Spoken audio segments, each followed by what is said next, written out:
यामध्ये आपला महत्वाचं मुख्य पीक आहे सोयाबीन. सोयाबीनचा पेरा अंदाजित यावर्षी 750 हेक्टर म्हणजे 1200 ते 1300 एकर सोयाबीनची पेरणी आपली व्हायचा अंदाज आहे. तर त्यापैकी आपल्याकडे 70% लोकांकडे घरचं बियाणं आहे. तर हे घरचं बियाणं आपण वापरताना आता आपल्याकडं 15 दिवस आहेत आणखी, कारण प्रिडिक्शन प्रमाणे 31 जूनला मान्सून केरळात येणार आहे आणि आपल्याकडे याला 15 दिवस.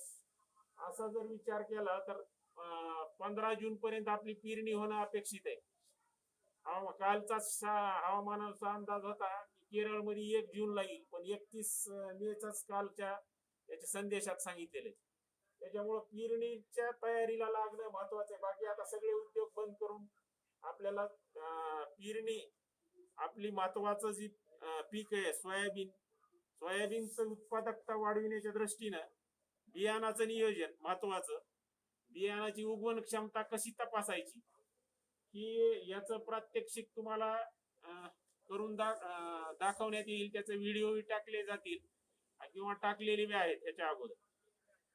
नंतर त्याच्यामध्ये काय आहे, बियाणाचे उगवण क्षमता तपासताना जर आपल्याकडे 100 बिया घेतल्या आपण, आपल्या आता जे सुती पोतेचे कट्टे आहेत त्याच्यामध्ये जी भरलेलं बियाणं आहे त्याची मूठ मारून बियाणं घ्या. त्याच्यातून 100 बिया 10 लाईन टाकून आपल्या ओलं जी गोणी आहे, ओली गोनपाट त्याच्यावर टाकायचंय. घ्या ना ती गोणी महाराज, भिजून आणा गोणी बी बियाणं. तर दुसरं उत्पादकता कमी येण्याचं महत्वाचं कारण आता आपल्याला सनगाव मधला 750 एकर ते 750 एकर उद्दिष्ट आहे. प्रत्येकानं ज्यांना शक्य होईल ती उताराला आडवी पेरणी झाली पाहिजे. तुमचं पूर्व पश्चिम शेत असलं तर उत्तर दक्षिणच पेरणी झाली पाहिजे, जेवढे शक्य होणार आहे तेवढे. आणि बीबीएफ वर पेरणी म्हणजे आपलं जर जेवढे ट्रॅक्टरवाले ट्रॅक्टर आहे किंवा बैलानं पेरणी करणार आहे तर 4 ओळीनंतर 1 ओळ रिकामी किंवा 5 ओळीनंतर 1 ओळ रिकामी अशी 16 ओळ पद्धतीने पेरणी करायची. बीबीएफ जरी उपलब्ध नसलं तरी गावात जेवढे ट्रॅक्टरवाले तेवढे. त्याचा फायदा काय होणार आहे तुम्हाला, 15 ते 21 दिवसाच्या आत जी कोळपणी करणार आहेत आपण, ती सोडलेल्या मोकळ्या तासामध्ये कोळप दुरी बांधून कोळप मारायचंय. कोळप मारल्यानंतर तो जे गुंड तयार होईल किंवा सरी तयार होईल तर त्या सरीमधून जास्त झालेलं पाणी निघून जाईल आणि कमी झाला पाऊस तर ते जे पाणी पाडणारा पावसाचं प्रत्येक थेंब त्या जमिनीमध्ये मुरत. तर ह्या प्रकारे आपल्याला मूळस्थानी जलसंधारण, पुन्हा जर संरक्षित पाणी देण्याची वेळ आली तर आपल्याला तुषार संच त्या रिकाम्या ह्याच्यामधून ही करता येईल. फवारताना आपल्याला त्याच्यामधून चालताना अडचण येणार नाही. सोयाबीन मोठा झाल्यास पूर्ण सूर्यप्रकाश सगळ्या पिकाला मिळेल, हवा किळती राहील, शेत वापसेवर राहील. तर शास्त्रीय दृष्ट्या बीबीएफ आंबा पद्धतीमध्ये 20 ते 25% पर्यंत उत्पादन आपल्या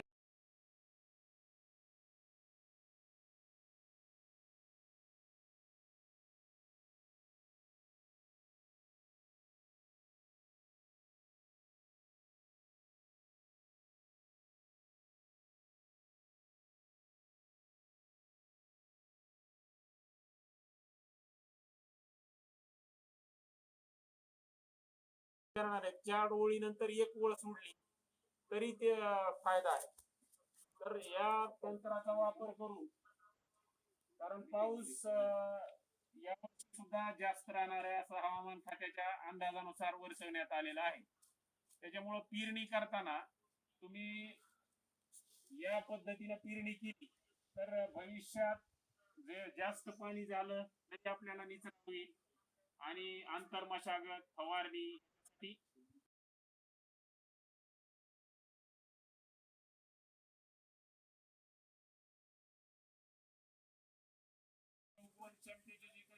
अडचणी आल्या होत्या पेरताना किंवा बियाणं उगवलं नाही म्हणून तक्रारी आल्या होत्या. तर या तक्रारी येऊ नयेत. आपल्या हातात दिवस आहेत, आणखी सोपी पद्धत आहे, काही अवघड नाही, काही नाही. आपल्या घरचं बियाणं असलं तर त्या गोणीतून ते बूट मारून बियाणं घ्या. नंतर त्याच्यामधल्या 100 बिया 10-10च्या लाईन ओलं गोनपाट करून त्याच्यावर ठेवा. 10 लाईन झाल्यानंतर त्याची आपण पूर्ण गुंडाळी करून ते सावलीत ठेवायचे. सावलीत 3 दिवस ठेवायचे, त्याच्यावर पाणी मारायचं आणि चौथ्या दिवशी किती बियाणाला मोड आले यानुसार आपल्याला जर 100 पैकी 70 बियाणा मोड आले तर आपण प्रति एकरी 30 किलो या प्रमाणात बियाणाची पेरणी करायची. जर बियाणाला 65 मोड आले म्हणजे 70 पेक्षा कमी तर त्या बियाणाची तुम्हाला 35 किलो उगवण क्षमता आपलं 35 किलो बियाणं वापरावं लागेल. पण ज्यावेळेस 60 बियाणाचे मोड आलेले 60च बियाणं निघाले तर ती बियाणं पेरणीसाठी वापरायचं नाही. उगवण क्षमतेच्या बाबतीत दुसरा एक आपली होणारी चूक, मुख्य चूक म्हणजे आपण ट्रॅक्टरनं पेरणी करीत असल्यामुळं बियाणं खोल जात आहे. बियाणं किती जायला पाहिजे खोल? 2 ते 3 माती आड होणे, फक्त बियाणं माती आड व्हायला पाहिजे. सोयाबीन थोडंही खोल बियाणं गेलं तरी सोयाबीन उगवत नाही. तुमचा सुद्धा अनुभव आहे सर्व शेतकऱ्यांचा. बियाणं खोल गेल्यानंतर बियाणाची उगवण होत नाही. दुसरी गोष्ट, पेरताना आपण जे बीज प्रक्रिया हे महत्वाचा घटक आहे. तर आता ह्याचं थोडं प्रात्यक्षिक बघा, जेवढे जॉईन झाले तेवढे. बियाणाचं बीज प्रक्रियाच्या बाबतीत आपल्याकडं उबाळे साहेब आले UPL कंपनीचे, हे आपलं लाईव्ह डेमो त्यांच्याकडून आपण पाहू. सध्या ही जर्मिनेशनचं सर्व शेतकऱ्यांनी उगवण क्षमता घरच्या घरी कशी तपासायची याचा डेमो पहा. त्याच्यामध्ये 10 लाईन 10 बिया घेऊन 100 बिया आपण या गोनपाटावर हे केलेले आहे.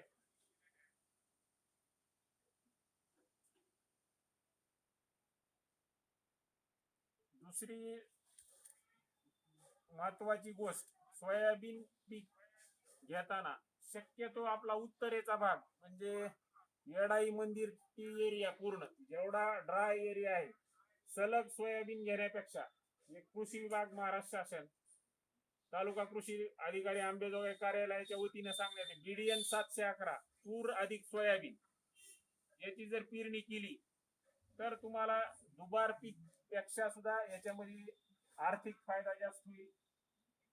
डबल पीक घ्यायला तुम्हाला वरच्या भागात पाण्याची कमतरता असल्यामुळं आंतर पिकाचा जास्तीत जास्त वापर करून आपलं उत्पादन कसं वाढल याच्याकडे लक्ष द्यायचंय. आणि सोयाबीनची या वर्षीची उत्पादकता आपली प्रति एकर सरासरी 7 ते 8 क्विंटल आहे. तर पुढच्या वर्षी आपल्याला 25 ते 30% वाढ होईल. 12 ते 14 क्विंटल पर्यंत उत्पादन सोयाबीनचं प्रति एकरी आलं पाहिजे. याच्यासाठी खत व्यवस्थापन महत्वाचा भाग आहे. सुरुवातीपासून आपल्याला पेरणी ते फवारणी, तण व्यवस्थापन, खत व्यवस्थापन या सर्व गोष्टी महत्वाच्या आहेत.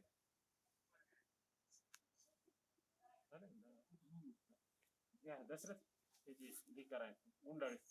तर आता ही याच्याप्रमाणे आपण 10 लाईन टाकल्या. 10 लाईन टाकल्यानंतर याची आपण गुंडाळी करत आहोत. या गुणीची गुंडाळी करून नंतर ही गुंडाळी अशी आपण सावलीत ठेवणार आहोत. घरातल्या कुठल्याही एखाद्या ठिकाणी सावलीमध्ये ठेवायचं आणि याच्यावर 3 दिवस सतत शिडकावा द्यायचा पाण्याचा. जास्त पाणी नाही टाकायचं, फक्त शिडकावा द्यायचा. नंतर ही गुंडाळी आपण 4थ्या दिवशी उघडणार आहे. आणि किती बियाणाला मोड आले मी सांगितल्याप्रमाणे 70 ला आले तर 30 किलो बियाणं वापरा. 80 बियाणाला आले मोड आणि 20 खराब निघाले तर तुम्ही 25 ते 26 किलो प्रति एकरी बियाणं वापरू शकता. तर ही पद्धत अगदी अतिशय सोपी, तरी सर्वांनी शेतकऱ्यांना आव्हान आहे, बियाणं बॅगचा असो घरचा असो उगवण क्षमता तपासल्याशिवाय तुम्ही कुणीही बियाणं पेरणी करू नये.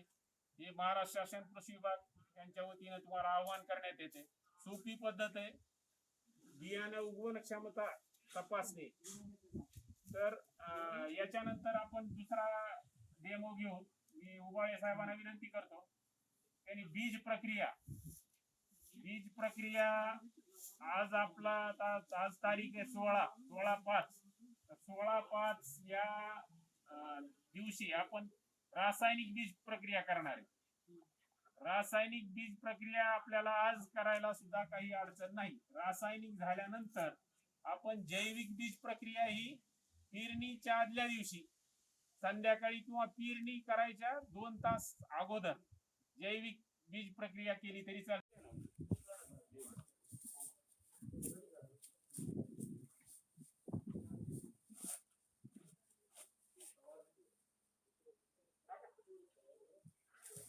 एक दुसरं सवाल लागेल आहे का नाही? पलीकड टाका, पलीकड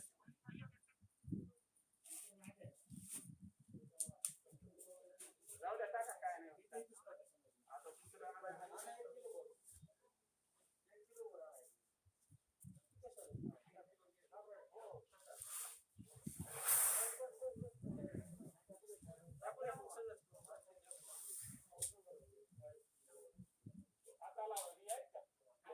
फॅन ग्लोज असतील ना?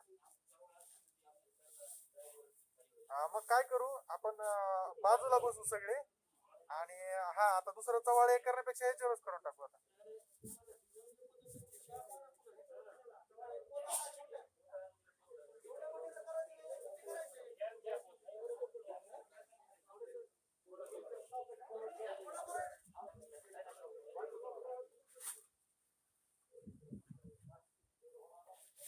बस चालते, त्याच्यावरही चालते. आता फक्त याच्यामध्ये एक लक्षात घ्यायचं आहे. हा फक्त आता हे जे आहे ते थोडं डेमो साठी आपण दाखवतोय. काळजी एवढी घ्यायची आहे की थोडस मोठं चवाळा असावा आपल्याला, व्यवस्थितरित्या आपल्याला जे आहे ते बी कालवता आलं पाहिजे. आता इथं आपले उबाळे साहेब जे आहे ते प्रात्यक्षिक जे आहे बियाणं प्रक्रियेचं तर ते करून दाखवत आहेत. ह्याच्यामध्ये जे आहे ते रासायनिक बुरशीनाशक आहे ह्याच्यामध्ये.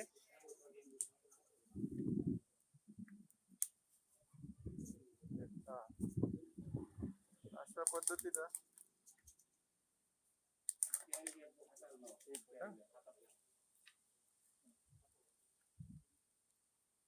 जोडी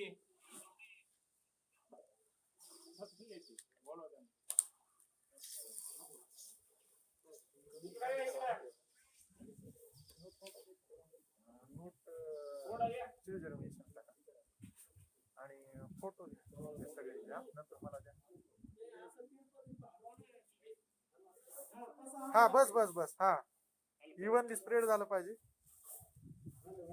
अशा पद्धतीनं बीज प्रक्रिया कशी केली पाहिजे या संदर्भात मौजे सनगाव तालुका अंबेजोगाई येथे तालुका कृषी अधिकारी कार्यालय अंबेजोगाई यांच्या मार्फत जे आहे ते डेमॉन्स्ट्रेशन करून दाखवण्यात येत आहे. कृषी पर्यवेक्षक तसेच कृषी साहेब. हा हा हा ओके, बोला तुम्ही. हे आहे, तुम्ही बोला.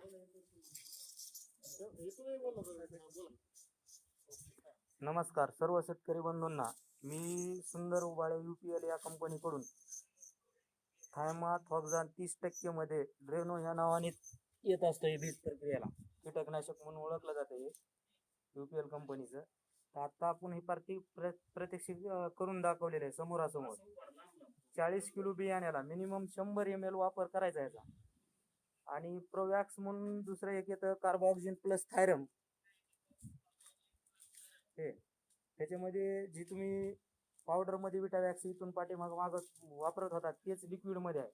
आणि पावडर मध्ये जो आपण बुरशीनाशक विटावॅक्स वापरत होतो ते पण काय वापरायला हरकत नाही, पण बियाण्याला लागण्यासाठी ही तुम्हाला लिक्विड फॉर्म्युला एकदम अतिशय उत्कृष्ट राहील, कारण वेस्टेज जाणार नाही, वाटोळ होणार नाही असं की बुरशीनाशक तुम्हाला. दुसरी गोष्ट म्हणजे त्याचा कसा वापर पुरेपूर होऊन तुमच्या फायदेशीर आहे. आणि कार्बोऑक्सिन आणि थायरम ही ह्याच्यासाठी गरजेचं आहे की बरेच वेळेस गव्हर्नमेंट देखील तुम्हाला मध्ये थायरम पाठवतो तरी आपण बाजारावर टाकतो, तर असं टाकण्याचा प्रकार करू नका. थायरम हे अतिशय उत्कृष्ट, जे की जमिनीमध्ये अनेक प्रकारच्या बुरश्या असतात, जी की कच्चा तुमचा सोयाबीन असेल किंवा कुठलंही हरभरा पीक असेल, तूर पीक असेल, ह्यांचा जो काडी कचरा पाला पाचोळा जो पडलेला असतो, हे काही एकाच वर्षामध्ये तुमचं ह्युमस स्वरूपामध्ये कुजलं जात नाही, आणि ही कुज न झाल्यामुळं जमिनीमध्ये देखील आपल्या उपजत बुरश्या तयार होऊ शकतात. किंवा बियाणं काढणीच्या वेळेस पाऊस वगैरे लागून असेल त्यावेळेस आपण ते जागेवरच ढिग साचवलेले असतात, त्या ढिगामध्ये किंवा तुमच्या ठिकाणी जिथं बी मोठी वरळ लावत असताल त्या ठिकाणी बरेच वेळेस पावसाचा प्रादुर्भावामुळे हे काय होतं, सर्व दमट वातावरण मधल्यामध्ये होऊन त्या बियाण्यावर काळ्या स्वरूपाची बुरशी एक वेळेस जळली, ते बियाण्यामध्ये बी उगवण क्षमतेला परिणामकारक होऊ शकत नाही. त्याच्यामुळं बियाणं 100 पैकी 80% ते 90% बियाणं उगवण क्षमता होण्यासाठी आपणाला बीज प्रक्रिया ही अतिशय उत्कृष्ट दृष्टीने जगातला सर्वात महत्वाचा पॉइंट आहे. आज जागतिक लेवलला सोयाबीन हे सर्व देशामध्ये भरपूर प्रमाणात होत आहे, तरी आपल्या भारत देशामध्ये ज्या इतर देशामध्ये जी 100-90% प्रमाण आहे त्याच्यापेक्षाही भरपूर कमी आहे. पण आपल्या भारत देशामध्ये बीज प्रक्रिया हे जी गोष्ट आहे हे आणि बऱ्याच शेतकऱ्यांना माहित नाही. बियाणं जसं काकडे सर म्हटले की आपण बियाणं ज्या वेळेस शुद्ध बीजापोटी फळ रसाळ गोमटे, तसं बियाणं चांगलं निवडा. त्या बियाण्याला जी तुम्हाला आता प्रत्येक मध्ये तुम्हाला हे करून दाखवलेलं आहे आपल्या पोत्यावर, कलतानी पोत्याच्या ह्याच्यावर भिजवून व्यवस्थित पद्धतीने एक बियाणाच्या ब्या 100 निवडणे आणि त्या व्यवस्थित लाईनने ठेवणे आणि ते तपासणे. चौथ्या दिवशी तुम्हाला ते पूर्ण समोरासमोर दिसून येईल की किती बिया उगवल्या. त्याच्यापैकी 70 उगवल्या असतील तर 35 किलो बियाणं पेरा म्हणून सांगितलंय.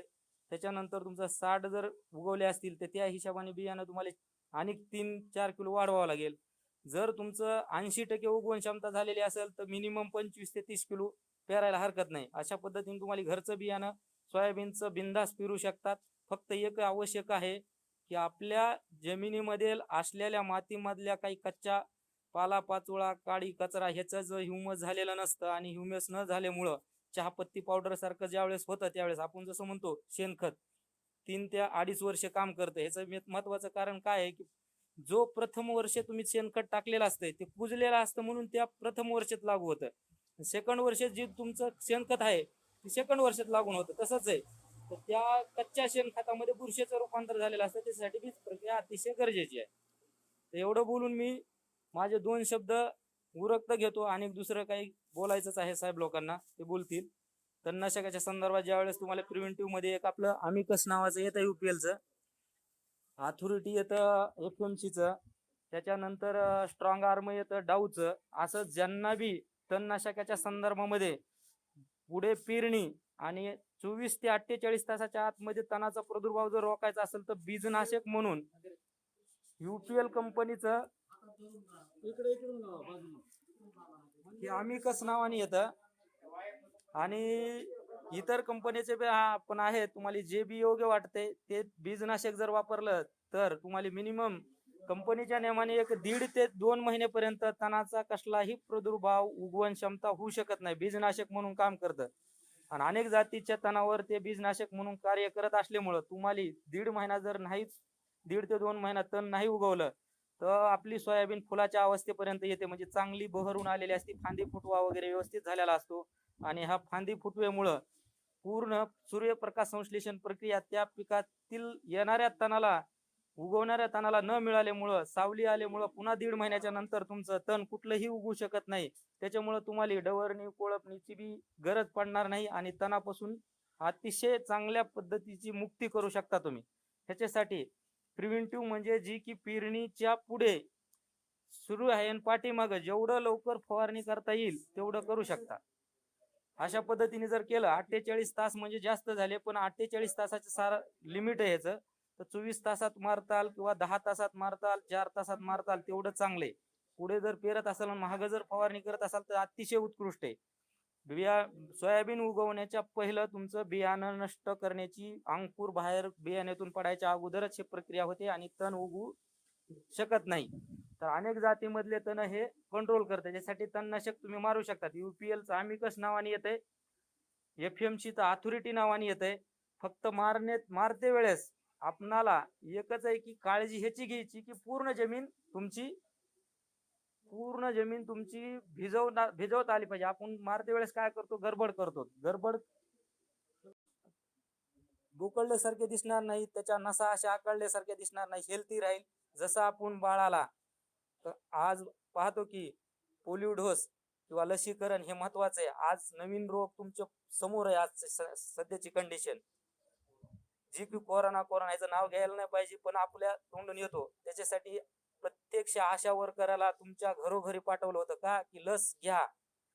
प्रथम अवस्थेत कुणालाही वाटायला गेलं की लस घ्यावी अशी. ज्यावेळेस परिस्थिती बिघडली दुसऱ्या टप्प्यामधली, त्यावेळेस प्रत्येकाला पुन्हा लक्षात यायला लागलं की लस घ्यायला पाहिजे. ज्यावेळेस अवेलेबल होती त्यावेळेस भारत देशाने दुसऱ्या देशाला लस विकण्याचा प्रयत्न केला, कारण आपली इथली मानसिकताच नव्हती लस घ्यावी म्हणून. तसाच प्रकारे ही बीज प्रक्रिया हे एक लसीकरण आहे बियाण्याचं. आज मिळत नाही लस. तसंच तुम्हाला हे वाटतं इझिली आहे, इझी नाहीये, पण ही बरोबर ह्याच्यासाठी बीज प्रक्रिया हे महत्वाचं कारण आहे की आपल्याली जसं प्रत्येक ह्याच्यात लसीकरण दिलं जातं. लहान मुलाच्या व्यंगत्व होण्यासाठी आपण बाळाला लस पहिली देत होतो की त्याला बाबा पायामध्ये किंवा ह्याच्यामध्ये कुठं बाधा होणे, डोळ्याला बिळ्याला अनेक पार्टवर बाधा होतात शरीराच्या, म्हणून त्याला लस दिली जाते जन्मल्या 3 वेळेस. तसंच आता ही रोग आलेले ह्याच्यात 2 वेळेस लसीकरण द्यायला चालू केलेले.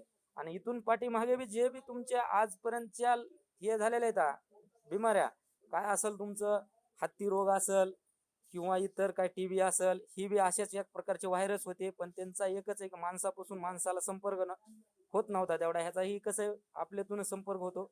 त्याच्यामुळं आज ह्याला देखील आपण लसीकरण द्यायला लागलो. त्यांना लसी घ्या म्हणून आशा वर्कर घरोघर फिरत राहतात आज बी. त्याच्यासाठी आज हे कृषी क्षेत्रामधले सर्व कुठलेही अधिकारी असतील, साहेब लोक असतील, तुम्हाला प्रथम अवस्था जमीन तयार करणे, जमिनीच्या नंतर बियाणं चांगलं निवडणे, बियाणं निवडल्याच्या नंतर त्या बियाण्याला काही रोग किडीच्या संदर्भात बीज प्रक्रिया हा महत्वाचा पॉईंट, बीज प्रक्रिया करणे.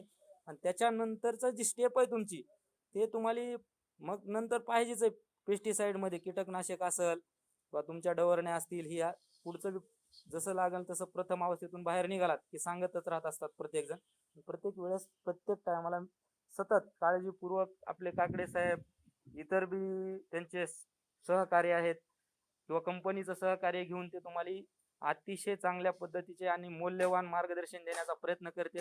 असं काय प्रत्येकाला कसं असतं, स्वार्थ हा विषय नसतो, प्रत्येकाला जगायचं असतं म्हणून करायचं असतं. त्याच्यामुळे प्रत्येकाने आपलं हे गोष्ट कर्तव्य म्हणून करायची आहे. तसं ते कर्तव्य म्हणून करतात, तसं प्रत्येक शेतकऱ्यांनी देखील ह्याला प्रतिसाद जर दिला तर त्यांना बी कसं असतं, हुरूप येत असतो, 2 शब्द सांगावे वाटत असतात. त्याच्यासाठी प्रत्येक कार्यक्रमाला तुम्ही सहकार्याची भावना असावी प्रत्येकाच्या मनात. आता बोलायला भरपूर काय आहे, पण एवढे 4 शब्द बोलून मी थोडं थांबवतो. पुढचं काय असतील ते साहेब बोलतील. तर खूप महत्वपूर्ण माहिती जी आहे ते आता उबाळे साहेबांनी दिली आहे. आपले कृषी सहाय्यक आदरणीय काकडे सर जे आहे ते आपलं जे काही गावाचा जे काही सुपीकता निर्देशांक आहे तर त्या संदर्भात थोडंसं मार्गदर्शन करणार आहेत. आपल्या गावाच्या सुपीकता निर्देशांकानुसार जे आहे ते आपल्याला खत व्यवस्थापन जे आहे ते आपल्याला खरीप हंगामाचं करायचं आहे. तर ते करताना काय काळजी घेतली पाहिजे आणि काय गोष्टी ज्या आहेत तांत्रिक बाबी लक्षात घेतल्या पाहिजे त्या संदर्भात आदरणीय सर आता मार्गदर्शन करतील. तर आपल्या गावाचा जो आहे सुपीकता निर्देशांक सर्वांना आपल्याला आता मी शेअर करत आहे स्क्रीनवर. चालू करा. ह्याच्यावरून केलं तरी चालेल, तिथूनच करा. ओके. हा हा हा हा ओके.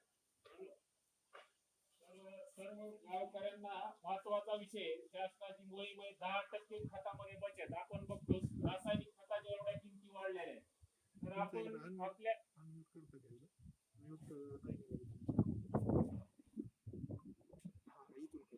मागे बस आताच बोल. तर गावात आपल्या आपण माती परीक्षण या अगोदर केलेलं प्रत्येकाकडं जमीन आरोग्य पत्रिका आहे. तर आपण आपल्या गावाचा एक सरासरी विचार करून द्यावायची खत मात्रा. तर यामध्ये मुख्य आपण देणारे मुख्य अन्नद्रव्य कोणते? नत्र म्हणजे युरिया, स्फुरद म्हणजे सुपर फॉस्फेट आणि पालाश म्हणजे पोटॅश. तर आपल्या गावची स्थिती काय ही आपल्याला या चार्टवरून आपला आरसा आहे म्हणलं तरी हरकत नाही आपल्या गावाच्या जमिनीचा. तर या नुसार आपल्या गावामध्ये नत्र 0.97 म्हणजे फार कमी नत्र म्हणजे युरियाचं प्रमाण आपल्या जमिनीमध्ये. आणि स्फुरद स्फुरद मध्यम आहे म्हणजे 1.45 आहे. आणि पालाश भरपूर आहे म्हणजे 2.44. तर याचं गणित कसं करायचं? तर आपल्या 100 किलो युरिया जर घेतला आपण तर त्याच्यामधून 46 किलो फक्त नत्र म्हणजे युरिया मिळतो आपल्याला. तसंच स्फुरद म्हणजे सुपर फॉस्फेट जर आपण 100 किलो घेतला तर फक्त 16 किलो सुपर फॉस्फेट आपल्या जमिनीला मिळतो. तसंच पालाश जर आपण 100 किलो घेतला 2 गोण्या तर फक्त 60 किलो त्याच्यामधून पालाश आपल्याला मिळतो. तर याचं आपण जर उदाहरण घेतलं नंतर आता आपल्या मराठवाडा कृषी विद्यापीठाने शिफारस केली आपलं मुख्य पिकाचं गुरु आपण सोयाबीन 30-60-30 प्रति 2.5 एकरला 30 किलो नत्र, 60 किलो स्फुरद आणि 30 किलो पालाश हा मराठवाडा कृषी विद्यापीठाने आपल्या शिफारस केलेली खत मात्रेची. तर याच्याप्रमाणे जर आपण काढलं तर प्रति हेक्टरी म्हणजे 2.5 एकरसाठी सांगतो मी, एकरसाठी सांगतो, गोणेतूनही सांगतो तुम्हाला. तर नत्र 30 तर आपल्याला 30 गुणिले आपलं नत्र कमी आहे. नत्र कमी तर त्याला कमीला आपला सुपीकता निर्देशांकानुसार 1.33 पट वाढीव मात्रा द्यायची. 1.33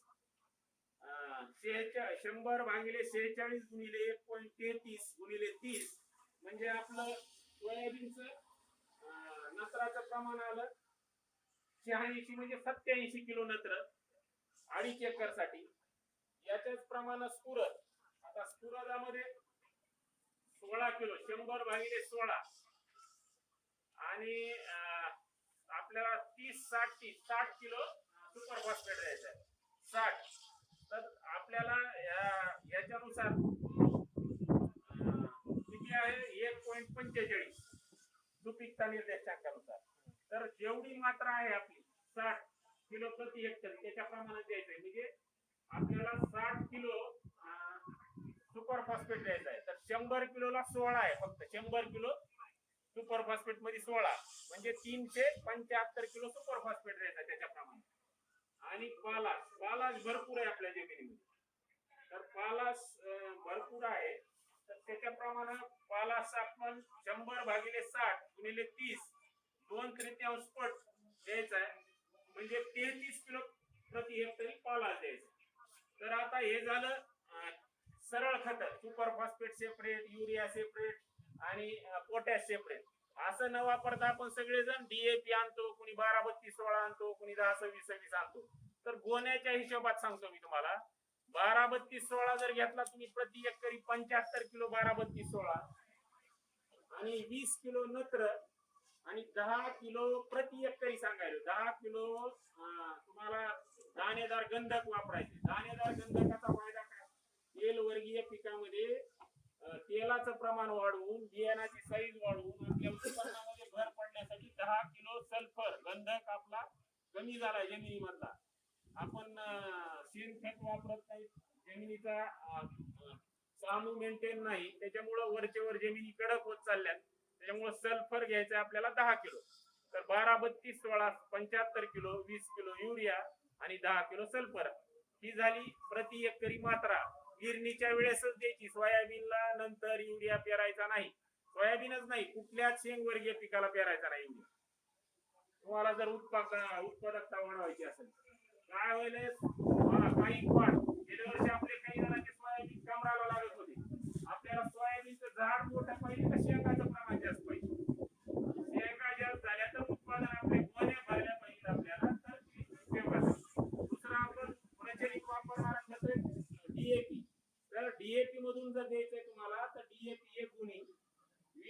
दाणेदार पोटॅश आणि 10 किलो सल्फर या प्रमाणात डीएपी मधून द्यायचंय.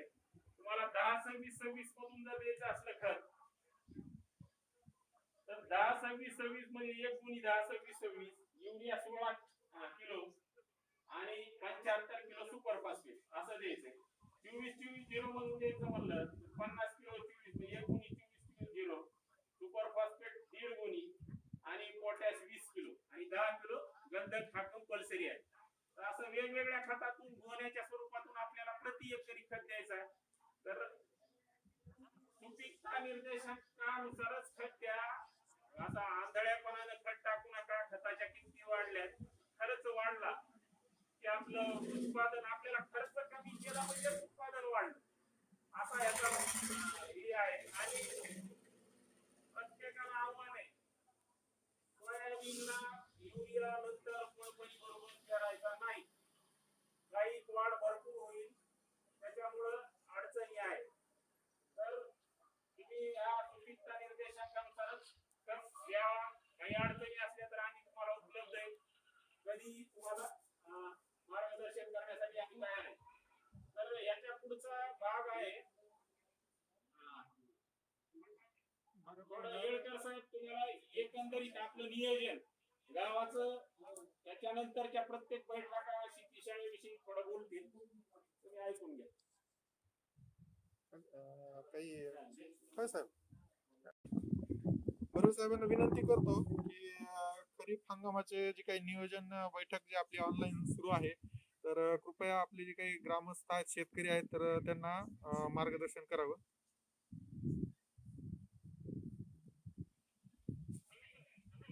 हा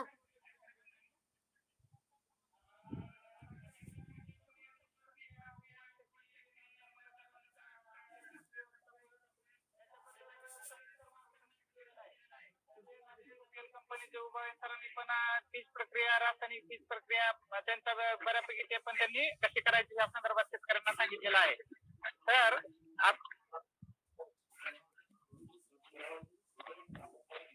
सांगतो येळकर साहेब हॅलो. हा बोला साहेब. येळकर साहेब हॅलो. हा बोला साहेब बोला. स्क्रीन शेअर करता येईल की त्याच्यावर? हो करा ना साहेब, करता येईल. करा करा. 1 मिनिट परमिशन हे करा.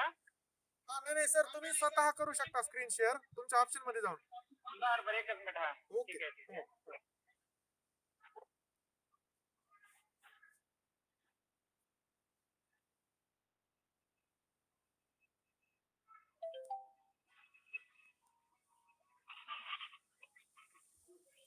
हॅलो. हा साहेब हा दिसताय तुमची स्क्रीन. पीडीएफ मधूनच समजून सांगतो. माझ्याकडे पीडीएफ आहे. ओके साहेब. माझ्याकडे विषय आहे सोयाबीन पंचसूत्री. आपले आता काकडे साहेबांनी हे त्याचे मुद्दे थोडक्यात बऱ्यापैकी सांगितलेलेच आहे. पण त्याच्यामध्ये कोणते वाण वापरायचे काय मी तुम्हाला थोडक्यामध्ये सांगतो. तर आपला सोयाबीन पंचसूत्री हा विषय माझ्याकडे दिलेला आहे. तर त्यातलं आपलं पंचसूत्री म्हणजे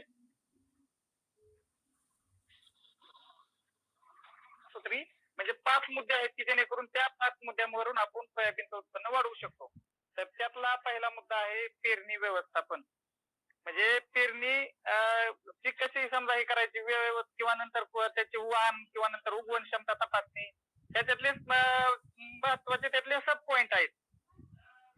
तर त्या पेरणी व्यवस्थापन हा पहिला मुद्दा आहे. पंचसूत्री पहिली ही सूत्र. नंतर दुसरं तत्व आहे खत व्यवस्थापन. तिसरं आहे तण व्यवस्थापन. चौथा आहे पावसाचा किंवा खंड व्यवस्थापन. म्हणजे जर समजा खंड वगैरे पडलं तर ते पाणी व्यवस्थापन कसं करायचं. आणि 5वा आहे कीड व रोग व्यवस्थापन. तर त्यातलं पहिलं सूत्र मी सांगतो तुम्हाला आपलं पेरणी व्यवस्थापन. तर पेरणी व्यवस्थापनामध्ये पहिला आपला वाण निवड कसा करायचा हा मुद्दा सर्वात महत्वाचा आहे. तर वाणाची निवड करताना आपल्या मराठवाड्यामध्ये सध्या जे प्रचलित वाण आहेत म्हणजे MAVS 71 आहे, MAVS 158 आहे, नंतर म्हणलं तर 9305 आहे, 612 आहे MAVS 612. तर ह्याशिवाय आता मागच्या 2 वर्षापासून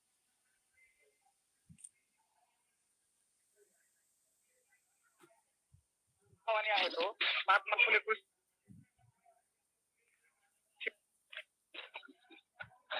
तर ह्या 2 वाहनाचा पण आता KDS 344 नावाने ओळखला जात होतो. तर हे दोन वाहन पण आता आपल्या भागामध्ये म्हणजे प्रमाण वाढलेलं आहे मागच्या 2 वर्षापासून. तर ह्या वाहनाचा पण शेतकऱ्यांनी जास्तीत जास्त वापर करावा, कारण TDS 726 आम्ही बियाणं गेल्या वर्षी प्रकल्पामार्फत वाटलेलं होतं. तर त्याच्यामध्ये बऱ्याच लोकांच्या चांगल्या रिॲक्शन आल्या की याचं उत्पन्न खूप छान आहे आणि नंतर गोल्ड सीड व्हरायटी आहे, म्हणजे खूप मोठा दाणा आहे त्याचा. तर हे वाहन व्यवस्थापन करताना, वाहनाची निवड करताना हे 2 वाहन पण शेतकऱ्यांनी विचार करावे, फुले अग्रणी आणि फुले संगम. तर हे 2 आपल्या प्रचलित वाहनाशिवाय हे पण शेतकऱ्यांनी शिरण्याचा प्रयत्न करावा. तसंच त्यातला दुसरा मुद्दा आहे पेरणी व्यवस्थापनामधला, म्हणजे तर उगवण क्षमता तपासणी. याबद्दल काकडे साहेबांनी सविस्तर सांगितलेलं आहे, ह्याच्यात मी काय जास्त वेळ घेत नाही. तर फक्त एवढं सांगतो की उगवण क्षमता सर्व शेतकऱ्यांनी तपासा आणि 70% जर उगवण क्षमता असेल तर ते बियाणं पेरणीच योग्य आहे समजा. आणि जर समजा बिया उगवण शक्ती कमी आली तर 60% पर्यंत चालतंय, फक्त बियाणं वाढवून पेरा. प्रत्येक 1% जर उगवण शक्ती कमी आली तर तुम्ही अर्धा किलो बियाणं वाढवून पेरा. असं जास्तीत जास्त 60 किलो पर्यंत हे करा. तर त्याच्या पद्धती पण काकडे साहेबांनी सांगितलेल्याच आहेत. समजा पहिली पद्धत आपण गोलपाटात तपासतो, नंतर टिश्यू पेपर किंवा आपला वर्तमानपत्रावर पण तपासू शकतो. तर ह्या पद्धतीनं सर्वांनी, माझं शेतकऱ्यांना आव्हान आहे की सर्व शेतकऱ्यांनी आपलं उगवण शक्ती तपासल्याशिवाय पेरणी करू नये. तसंच ज्या शेतकऱ्यांनी समजा आता बियाणं पेरणीसाठी विकणार आहेत, तर त्या शेतकऱ्यांची जबाबदारी आहे की ती वाहन पूर्ण म्हणजे खात्री करून देणं की उगवण क्षमता लायक आहे की नाही बियाणं. तर सर्व शेतकऱ्यांनी दुसऱ्याला विकताना त्यांनी स्वतः आधी खात्री करून घ्यावी की बियाणं तपासलेलं आहे की नाही. तर हे एक करावं. त्याच्यातलाच मुद्दा आहे पेरणी व्यवस्थापनामधला बीज प्रक्रिया. तर बीज प्रक्रियामध्ये पण आता सांगितलेलं आहे साहेबांनी जास्त. फक्त आता त्याच्यामधला मी पुढचा मुद्दा सांगतो पेरणी व्यवस्थापनातला. पेरणीची योग्य वेळ व पद्धत. तर आपल्याकडे पेरणीची यावेळेस आता मान्सून चांगला सांगितलेला आहे. साधारणतः 7 जूनला मान्सून येणार आहे असं भाकीत केलेलं आहे. तर पेरणी आपण पहिल्यांदा 75 ते 100 mm पाऊस पडल्याशिवाय करायची नाही. तसंच 3 ते 4 इंच जर समजा जमिनीत ओलावा झाला साधारणतः तर ते पेरणी करायची. तर आपला एक साधारणतः पेरणीचा म्हणजे हंगाम आहे 15 जून ते 15 जुलै. तर शेतकऱ्यांनी घाई करायची नाही. साधारणतः 100 mm पाऊस झाल्याशिवाय पेरणी करण्यास सुरुवात करायची नाही. आणि अजून त्याच्यामध्ये एक सांगतो, पेरणी करताना शक्यतो BBF तंत्रज्ञानाचा वापर करावा. कारण ज्या लोकांनी BBF तंत्रज्ञान गेल्या वर्षी वापरलेलं आहे त्यांना नंतर ज्यावेळेस पावसाचा खंड पडलेला आहे त्याच्यामध्ये काहीही अडचण आलेली नाही. त्यांना एकदम शेतामध्ये ओलावा टिकून राहिलेला आहे. त्याचे किडी प्रयोगाची फवारणी करताना मधून व्यवस्थित अंतर असल्यामुळे फवारणी करायला अडचण आलेली नाही. म्हणजे बऱ्याच मुद्दे आहेत त्याचे फायदे आहेत BBFचे. त्याच्यामुळे सर्व शेतकऱ्यांना माझं आव्हान आहे की त्यांनी BBFचं पेरणी क्षेत्र वाढवावं. आणि अजून एक त्याच्यामध्ये पेरणी करताना 3 ते 5 सेंटीमीटर खोलीवरच बियाणं पडेल याची खात्री करावी. जर 5 सेंटीमीटर पेक्षा जर खाली बियाणं गेलं तर त्याची पेरणी व्यवस्थित उगवण होत नाही. त्याच्यामुळे शेतकऱ्यांनी तेवढी काळजी घ्यावी की ट्रॅक्टरवर जास्त लोड हे नसावा किंवा नंतर त्याचे RPM जास्त नसावेत, जेणेकरून जास्त खोलवर बियाणं जाणार नाही.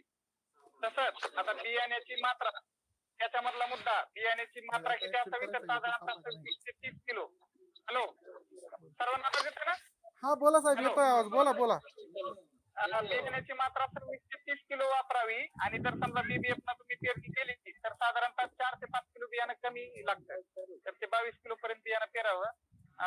तर हे साधारणतः 2 मात्रा आहेत. आपलं रेग्युलर पेरणीने केलं तर 20 ते 30 किलो आणि BBF ने केलं तर 22 किलो पर्यंत हे करावं. आता ह्याच्यातलाच मुद्दा आहे खत व्यवस्थापनात. आपला पहिली सूत्री पूर्ण झाली पेरणी व्यवस्थापन पंचसूत्री मधली. तर आता दुसरा मुद्दा आहे खत व्यवस्थापन. तर खत व्यवस्थापन मध्ये आपल्याला जे सोयाबीन साठी खत आपल्याला शिफारशीत मात्रा केलेली आहे ती 30-60-30 आहे. म्हणजे 30 किलो नंतर 60 किलो स्फुरद आणि 30 किलो पालक. तसंच आता 4था घटक एक विद्यापीठाने शिफारशीमध्ये सांगितलेलं आहे 20 किलो सल्फर किंवा गंधक. तर हे आपल्याला 30-60-30 अधिक 20 किलो गंधक हेक्टरी द्यायचं आहे प्रत्येक ह्याच्यामध्ये, म्हणजे 1 हेक्टरसाठी. तर ह्याचे कॉम्बिनेशन आहेत. समजा साहेबांनी सांगितलेले आहेत. तर समजा तुम्ही एकरी जर देण्यात असेल तर 40 किलो युरिया द्यायचा. तसं 10-26-26 115 किलो द्यायचं. हे वेगवेगळे कॉम्बिनेशन सांगितलेले आहेत. त्याच्यामध्ये जास्त वेळ घेत नाही. फक्त एकच आव्हान आहे की सर्वांनी वरचे जे अनावश्यक डोस आहेत ते देऊ नका. म्हणजे जर तुम्ही वरून युरिया फेकता हे करता तसं फेकू नका. कारण काय होते काही वाढ होते आणि जे काय आपल्या शेंगा वगैरे कमी लागतात. त्याच्यामुळे वरून खत फेकण्यासाठी किंवा नंतर जे आपले दुकानदार हे देतात त्याच्यासोबत जे वरचे खत वगैरे देतात तसे फवारणीसाठी जे खत वगैरे तुम्ही शक्यतो हे करू नका, जेणेकरून काही वाढ आपली कमी होईल आणि माल चांगला भरपूर लागेल. तर खत व्यवस्थापनाचा आपल्याला दुसरी सूत्री मी सांगितलेली आहे, पेरणी व्यवस्थापन आणि खत व्यवस्थापन. तण व्यवस्थापन. तर तण व्यवस्थापनामध्ये आपल्याला पेरणी झाल्यानंतर उगवणीपूर्वी आपण एक 48 तासाच्या आत पेंडामिथिलिनची फवारणी जर केली तर समजा उगवणीनंतर तणाचा जास्त प्रभाव वाढणार आहे तो वाढत नाही. तर पेंडामिथिलिनचं प्रमाण आहे 2.5 ते 3 मिली प्रति 500 ते 600 लिटर पाण्यामध्ये आपण पेंडामिथिलिन फवारायचं किंवा मेटाक्लोरिक आहे. तर हे झालं पेरणीपूर्व. तसेच पेरणी पश्चात आपण काय करायचं, समजा कोळपणी आहे, कोळपणी 20 ते 30 दिवसानंतर करायची आणि 2 कोळपण्या करायच्या. पुढची कोळपणी त्याच्या पुढे 15-20 दिवसानं करायची, म्हणजे एक 20 ते 30 दिवसानं आणि दुसरी 50 दिवसानं. तर हे तिसरा मुद्दा झाला तण व्यवस्थापनाचा. तर आता चौथा मुद्दा विद्यापीठांना आधी नव्हता हा, पण आता गेल्या 1-2 वर्षामध्ये पावसाचे खंड पडल्यामुळे आपण चौथा मुद्दा विद्यापीठांना सांगितलेला आहे, पावसाचा खंड व पाणी व्यवस्थापन. तर जर समजा तुम्हाला एक साधारणतः 1 महिन्याच्या पुढे जर खंड पडला, समजा 25 ते 30 दिवस किंवा त्याच्या पुढे पण जर खंड पडला, तर खंडाचा कालावधीमध्ये आपल्याला 13-0-45 ची फवारणी शेतकऱ्यांनी करायची, जेणेकरून म्हणजे समजा ओलावा टिकून राहील, म्हणजे बाष्पभवन होणार नाही, आपल्या जे काही इव्हॅपोरेशन होतं जमिनीवर तर ते होणार नाही. तर 13-0-45 किंवा 0-52 या 2 ह्याची फवारणी करायची. तर हा चौथा मुद्दा झाला पावसाचं खंडामधील व्यवस्थापन किंवा पाणी व्यवस्थापन. तर 5वा मुद्दा आहे कीड व रोग व्यवस्थापन. जर समजा तुम्हाला हे झालं तर त्याच्या पुढे गेलं तर ते किडी रोगाला जास्त बळी पडतं, त्याच्यामुळे सुरुवातीला लवकरात लवकर पेरणी करावी. तसेच त्याच्यामध्ये कीड रोग व्यवस्थापनामध्ये अजून एक सांगतो, एरंडी व सूर्यफूल ह्या सापळा पिकांची तसेच तंबाखूवरील पाने खाणारे व केसाळ अळी त्यांच्यासाठी आपल्याला ते सूर्यफूल व एरंडी हे सापळा पीक म्हणून वापरावेत. म्हणजे त्याच्यामुळे काय होतंय, ते पीक तिकडल्या जे तंबाखूवरच्या फुटोपच्या अळ्या आहेत, समजा तंबाखूवरील पाने खाणारे अळी, ते कॅच करतंय, पकडतंय आणि तिथंच मारतंय. तर हे आपलं सापळा पीक ट्रॅप क्रॉप म्हणून वापरलं जातंय. तसेच शिफारशीप्रमाणे खत द्यावे, नत्राचा अतिरिक्त वापर टाळावा. ह्याच्यामध्ये सुद्धा सांगितलेलं आहे त्यांनी, आपले शेतकरी आजकाल नत्राचा अतिरिक्त वापर करतात, त्याचा पण अतिरिक्त वापर टाळायचा शेतकऱ्यांनी. तसंच चक्रीभुंगा व हे ते समजा जर खोडमाशीचे काही झाडं असतील तर ते नष्ट करावेत, म्हणजे चक्रीभुंग्याचे थोडेफार झाडं असतील तर ते उपटून नष्ट करावेत. तसंच सोयाबीन पिकानंतर भुईमुगाचं पीक घ्यायचं नाही. तसंच पुढील वर्षाच्या सोयाबीन मध्ये पाणी खाणाऱ्या अळीचा ह्याच्यामुळे काय होतं, प्रादुर्भाव होते सोयाबीन नंतर जर भुईमुग तुम्ही घेतला तर. आता काही शिफारशी मी फवारणीसाठी सांगतो. तुम्हाला जर समजा चक्रीभुंगाचं जास्त प्रमाण आहे असं वाटलं तर चक्रीभुंग्यासाठी आपलं प्रोफेनोफॉस 50 EC 20 मिलीलिटर पाण्यामध्ये प्रति 10 लिटर फवारणी करायची. तसंच सायक्लोप्रिड एक आहे, ते 15 मिली आहे प्रति 10 लिटर पाण्यात. खोडमाशी जर असेल जास्त तर खोडमाशीसाठी लॅम्बडा सायलोत्रिन म्हणून एक औषध आहे, 6 मिली प्रति 10 लिटर फवारायचं. तर शेतकऱ्यांना माझं आव्हान आहे, वाटलं तुमच्याकडे कागद पेन असेल तर लिहून घ्या, कारण नावं लक्षात राहत नाहीत आणि म्हणजे कीटकनाशकाची नावं जरा थोडी अवघड असतात. तर अजून सांगतो, कोणाला अडचण नसेल तर चक्रीभुंग्यासाठी क्लोरोनायट्रेट निलिप्रोल किंवा त्याला कोराजन म्हणतात, तुमचं प्रचलित नाव आहे, तर त्याची फवारणी करायची 3 मिली प्रति 10 लिटर पाण्यात. आणि जर समजा पाने खाणाऱ्या अळ्या पण असतात, पाने खाणाऱ्या अळ्यासाठी तुम्ही निंबोळी अर्क आहे आपलं जे जैविक कीटनाशक आहे, तर जैविक कीटनाशकाची शक्यतो तुम्ही म्हणजे वापर करावा, कारण शेतकरी आजकाल रासायनिक कीटनाशक वापरायला लागलेत, त्याच्यामुळे आपल्या जे काही मित्र किडे आहेत त्या पण नष्ट व्हायला लागलेले आहेत. त्याच्यामुळे शेतकऱ्यांनी सुरुवातीला शक्यतो जास्त म्हणजे जैविक कीटनाशकाचा वापर करावा. तर निंबोळी अर्क आहे 5% म्हणजे फवारणी करायची त्याची, म्हणजे ते 100 लिटर पाण्यामध्ये साधारणतः 5 किलो निंबोळीचा जे चुरा आहे तो ही मिक्स करून 5% द्रावण बनवायचं आणि त्याची फवारणी करायची. तसंच ॲझाडिरॅक्टिन एक आहे, त्याची एक फवारणी करावी. आणि हे झालं जैविक कीटनाशक. जर समजा इतर जर समजा कोडमाशी चक्रीभुंग्यासाठी तुम्हाला सांगितलेलं आहे कोराजन प्रोफेनोफॉस, शक्यतो कोराजनची फवारणी तुम्ही शेवटचा पर्याय म्हणून वापरा, म्हणजे करा. पहिल्या फवारणीसाठी शक्यतो प्रोफेनोफॉस किंवा क्लोरोपायरिफॉस हे कीटकनाशकच वापरा, कारण जर तुम्ही जास्तीत जास्त तर कोराजन पॉवरफुल कीटकनाशक वापरलं तर त्याची एवढी म्हणजे किडींची पॉवर वाढते की त्याच्यानंतर दुसऱ्या फवारणीला कीटकनाशकाच्या ती साथ देत नाही, त्याच्यामुळे तुम्ही शक्यतो कोराजन फवारणी टाळावी. तर हे असे काही मुद्दे आहेत.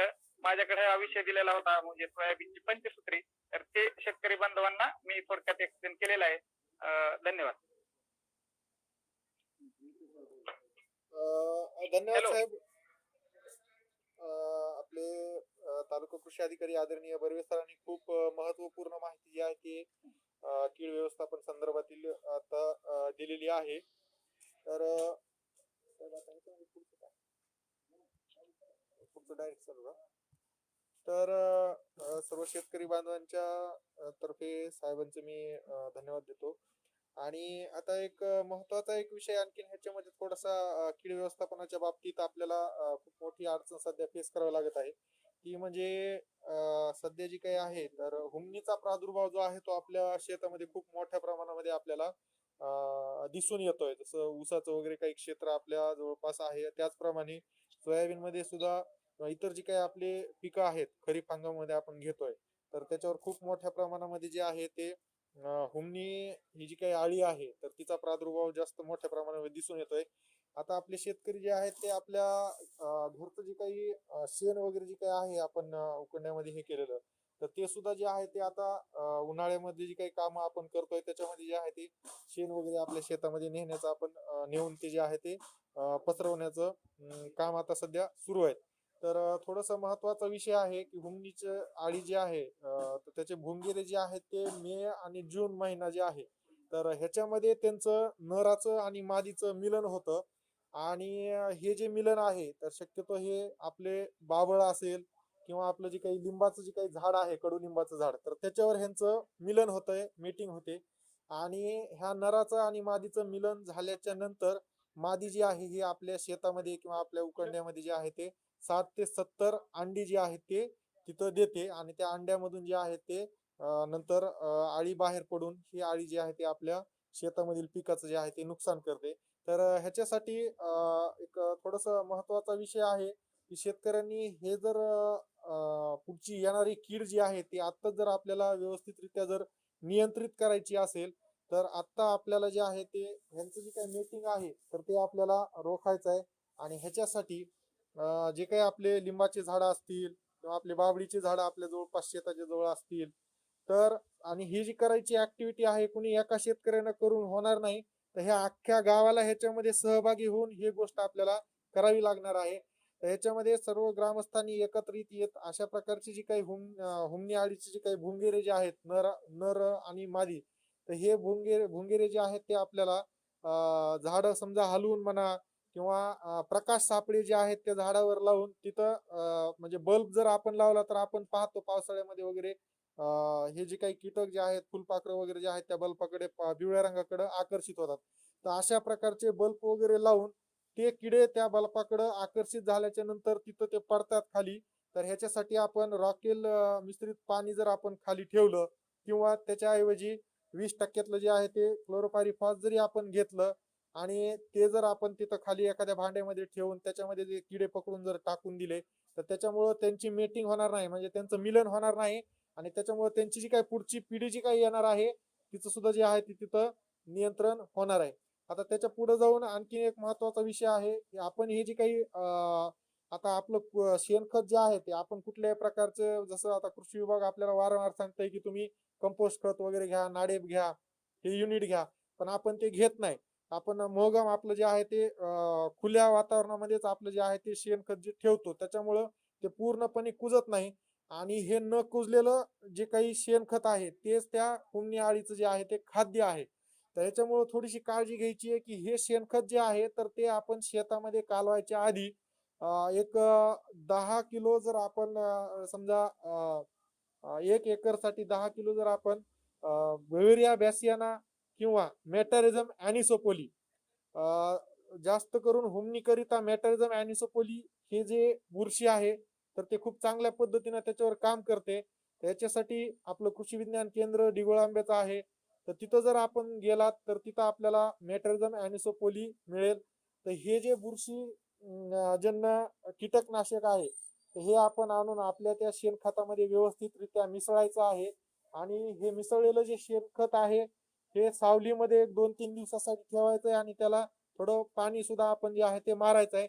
आणि हे चांगलं नंतर हे इन्कॉर्पोरेशन झालेली जी काही हे आहे शेणखत जे आहे ते नंतर आपल्या शेतामध्ये जे आहे ते आपल्याला पैसून टाकायचं. म्हणजे आपली जी काही शेवटची जी काही पाळी होणार आहे त्याच्या आधी जे आपण ते शेणखत टाकायचं आणि नंतर ती पाळी मारायची, जेणेकरून ते व्यवस्थितरित्या मातीमध्ये मिक्स होईल.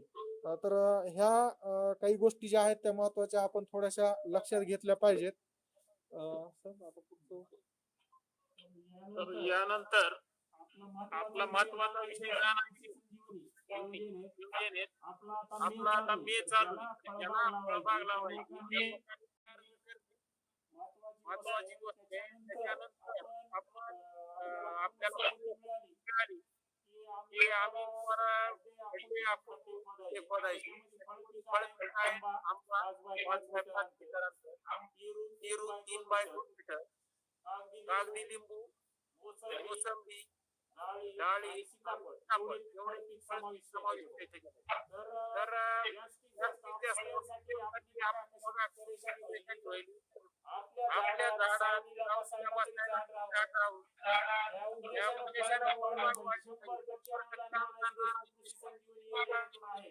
फळबाग योजनेला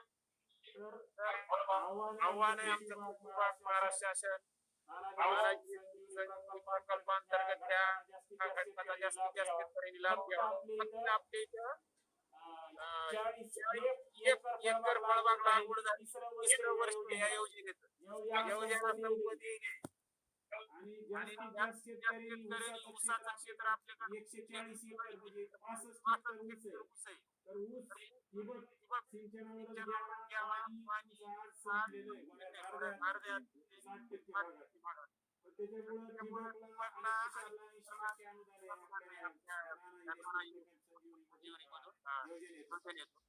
आणि दुसरी गोष्ट सरपंच आहेत स्थापन करून प्रक्रिया उद्योगाशिवाय सगळं जग बघतंय.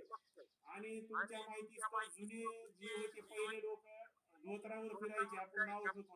आता डबल धोत्रावर यायची वेळ झाली. कारण जात तेल घाणे एवढं महत्व येणार तुम्हाला तेल घाण्यातलं तेलाशिवाय पर्याय नाही. त्याच्यामुळे प्रक्रिया उद्योग किंवा मिनी दाबणी या गोष्टी करणं गरज आहे. तर जास्तीत जास्त प्रक्रिया उद्योग करण्याच्या दृष्टीनं फार्मर प्रोड्युसर स्थापन करून आपण या योजनेचा लाभ घ्यावा. तर आज त्या बैठकीला आपले कृषी पर्यवेक्षक जागणे साहेब येळकर साहेब रामपूर पवार साहेब सरपंच व सर्व ग्रामपंचायत जेवढे जॉईन झाले तेवढे आणि इथं बसलेले आमचे सर्व शेतकरी बंधू. तर आपल्याला महत्वाचा संदेश आहे आज पेरणी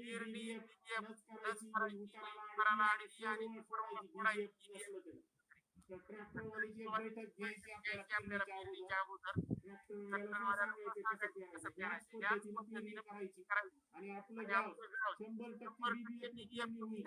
आणि नंतर आपण इतरांना आपल्या गावचा आदर्श इतर गावाला जसा संदेश तुमच्या गावात जाईल अशी कृषी विभाग महाराष्ट्र शासनाच्या वतीने विनंती करतो. आणि ह्या तंत्राचा नक्कीच आपल्या उत्पादनामध्ये वाढ होणार आहे. सोयाबीनचे दर बघायला आणि असाच ट्रेंड भविष्यात राहणार आहे. तर सोयाबीन सलग पिकं घेता जास्त ज्या ठिकाणी आंतरपीक BDL 711 145 दिवसात चांगला मान आहे. तर या वाणाचा जास्तीत जास्त शेतकऱ्यांनी वापर करावा. बाजारातून बियाणं खरेदी करण्यापेक्षा आपल्या घरच्या बियाणाची उपलक्षणापासून पेरणी करावी. नंतर बीज प्रक्रिया तर प्रत्येक ज्वारी असो सोयाबीन असो तूर असो सर्व पिकाची करावी. बीज प्रक्रियेसाठी जे घटक आहेत TSB राईझोबियम जीवाणू हे सर्व तुम्हाला उपलब्ध करून देऊ. माफक दरात सध्या उपलब्ध प्लॅनला. तर आपल्याला बीज प्रक्रिया मोहीम खत बचत मोहीम आणि विषय राहिला बांधावर एकत्रित सध्या रेटमध्ये खत उपलब्ध आहे.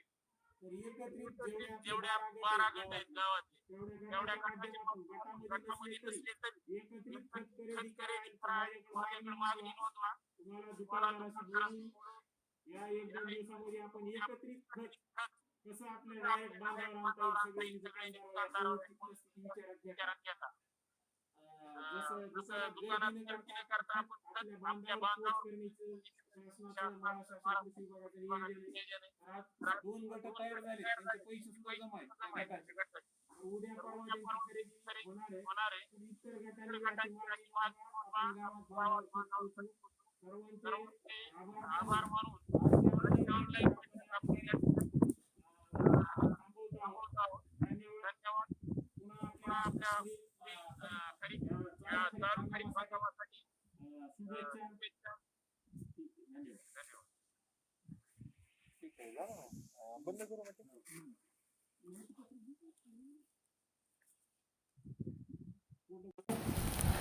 फोटो घेतलेले व्हिडिओ.